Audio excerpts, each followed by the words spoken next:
welcome to Tracy Momi Reads. Got a new hairdo today, so you have to forgive me if I'm trying to get used to them. They're like going all over the place. But anyway, today I'm back with another book review, and today I'm going to be talking about The Perfect Marriage. The Perfect Marriage by Jeneva Rose. So again, this was another recommendation, like in this book group that I'm in on Facebook.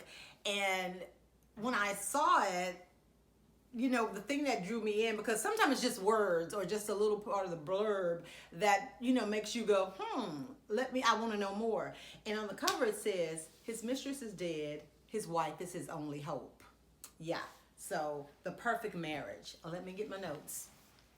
So, as you may guess, just by what I just read and what's on the cover, it's really not the perfect marriage, okay? So they're saying the perfect marriage, but it's really not, because obviously there is some cheating involved by the husband.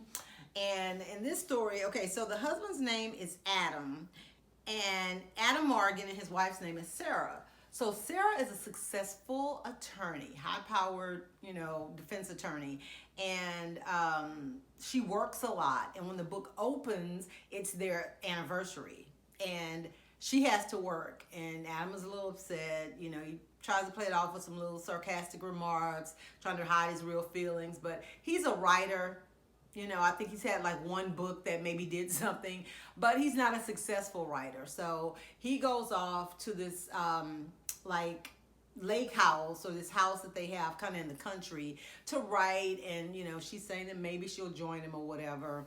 And that's when we first are introduced to Adam's mistress. So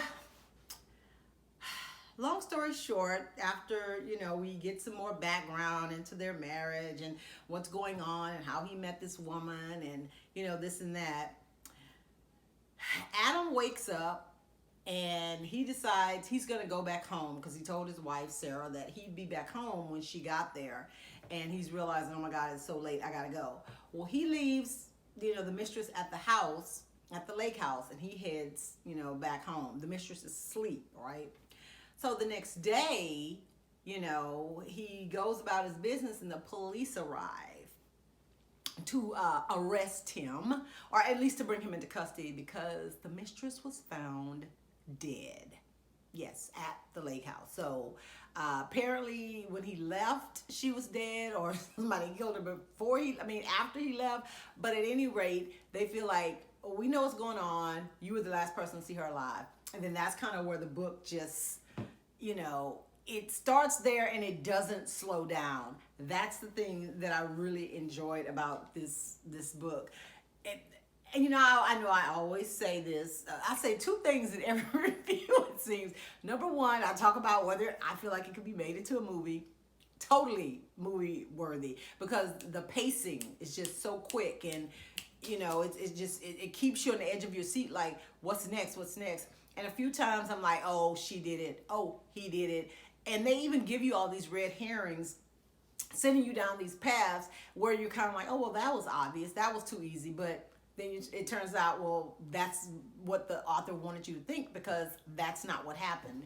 And then I also say that I would have changed the ending, which I would have. So when I got to the ending of the book, it went by really fast. I don't know, I have to see how many pages were in here, but because I read this in like a day. And when I got to the ending, I was just like, what? How is it that wait, I was just so confused. The way that the author has the actual killer's point of view, as the killer is talking about how they did this and going back over all the things that we've read, it makes sense, right? But having read the story and never really, because the story is told in multiple points of view, right? And no one in the other point of view suspected that person or thought that person was acting weird or said anything that would have given you as a reader a clue or a hint that, wait a minute, could this person be the one? So that's the only thing, like I've read books where I think The Silent Patient was like that, where when it's revealed who did it, I mean, it is a shock. But if you go back or when you start looking at things, there were breadcrumbs the entire time. But you just totally, missed them because you were, your train of thought was on someone else, or, you never thought it could have been that person.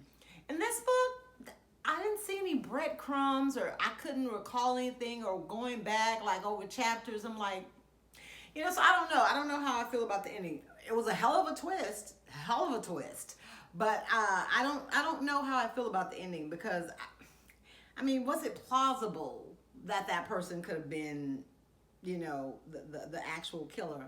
I don't know. Let's see. It looks like this book had 339 pages. And if you have Kindle Unlimited, it is available on Kindle Unlimited. So if you wanted to, go check it out on Kindle Unlimited, that's where I got it from. But yeah, very fast paced, very good. And, like I said in my last review, I'm like getting to the point where I am just loving books where the author's like pacing is really quick, and all of that extra information and all this background and details. I know a lot of people maybe are into that, but no, I feel like it gives me an opportunity to read more books.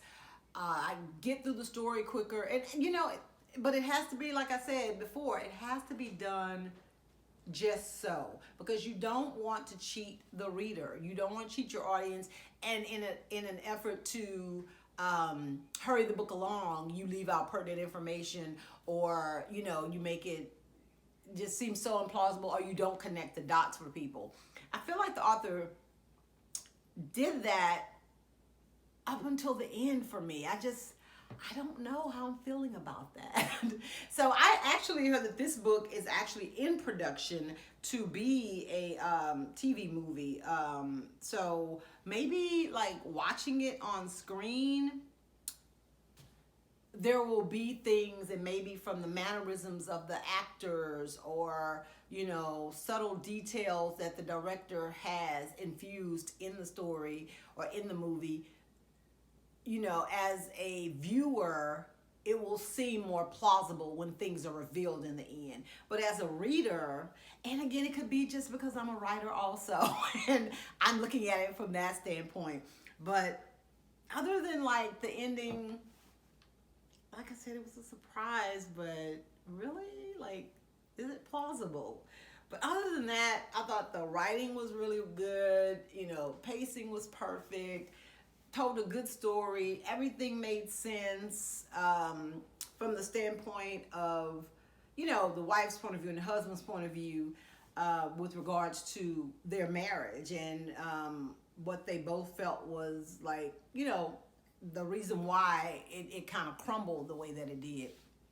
So yeah, The Perfect Marriage. If you're looking for a quick read or something to, read over the weekend or in a day, this is a really good one to check out. I really enjoyed it, and I can't wait until they make the movie for this. I think I may have to go back to my, Dreamcast stuff, because I'm just trying to think, like, some of these characters, they were characters. The caricatures that they played, because it was a duality of like, this, the world that Sarah worked in, the high-powered attorneys and the, corporate thing, and all of these, really professional people.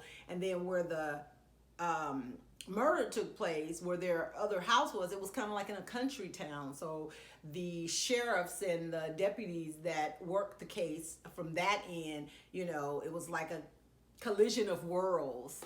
But very, very good dialogue, and yeah, everything was really good except for that ending for me. So anyway, I don't know if you've read The Perfect Marriage, what did you think about the ending? Leave me a comment and let me know. And make sure that you like this video and subscribe to my channel for future reviews and updates. Thanks so much. Have a great day.